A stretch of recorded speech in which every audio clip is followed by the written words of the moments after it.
Meghalaya high court ने 10 दिसंबर को अपने फैसले में केंद्र सरकार से अपील की है कि भारत को इस्लामिक देश बनने से बचाया जाना चाहिए और साथ में ये भी कहा है कि आजादी के समय जिस तरह पाकिस्तान इस्लामिक देश बना, उसी तरह भारत को भी हिंदू राष्ट्र बनना चाहिए था। जस्टिस सुदीप रंजन सेन ने अमन राणा नामक एक व्यक्ति की याचिका पर सुनवाई करते हुए ये टिप्पणी की। आइए जानते हैं जस्टिस सेन ने किन किन मुद्दों पर चिंता व्यक्त की।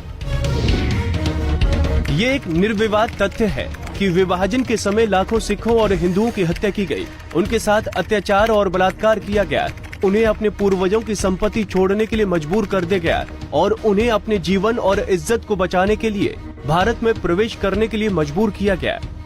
विभाजन के समय पाकिस्तान ने खुद को एक इस्लामिक देश घोषित कर दिया और भारत, जो धर्म के आधार पर विभाजित हुआ था, उसे हिंदू देश घोषित किया जाना चाहिए था, लेकिन वो एक धर्मनिरपेक्ष देश बना।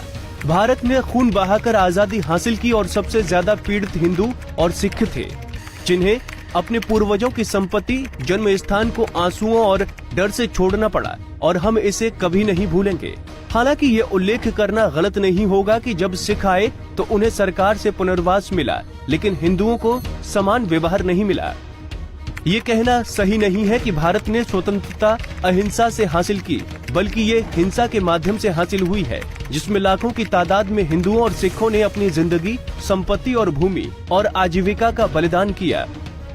आज भी पाकिस्तान, बांग्लादेश और अफगानिस्तान में हिंदू, सिख, जैन, बौद्ध, ईसाई, पारसी, खासी, जयंती और गारो पर अत्याचार किया जाता है। उनके पास कहीं और जाने के लिए कोई जगह नहीं है और विभाजन के दौरान भारत में प्रवेश करने वाले हिंदुओं को अभी भी विदेशी माना जाता है, जो मेरी समझ में बेहद अनौपचारिक है, अवैध और प्राकृतिक न्याय के सिद्धांत के खिलाफ है।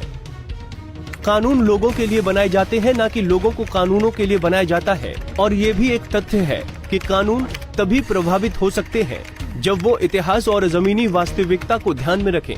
मैं ये स्पष्ट करना चाहता हूँ कि किसी को भारत को एक और इस्लामिक देश बनाने की कोशिश नहीं करनी चाहिए, अन्यथा ये भारत और दुनिया के लिए कयामत का दिन होगा। मुझे पूरा भरोसा है कि श्रीमान नरेंद्र मोदी जी के अधीन सरकार इस विषय की गंभीरता को समझेगी और उपयुक्त अनुरोध पर कदम उठाएगी और मुख्यमंत्री ममता बनर्जी भी राष्ट्रीय हितों को ध्यान में रखकर इसका समर्थन करेंगे।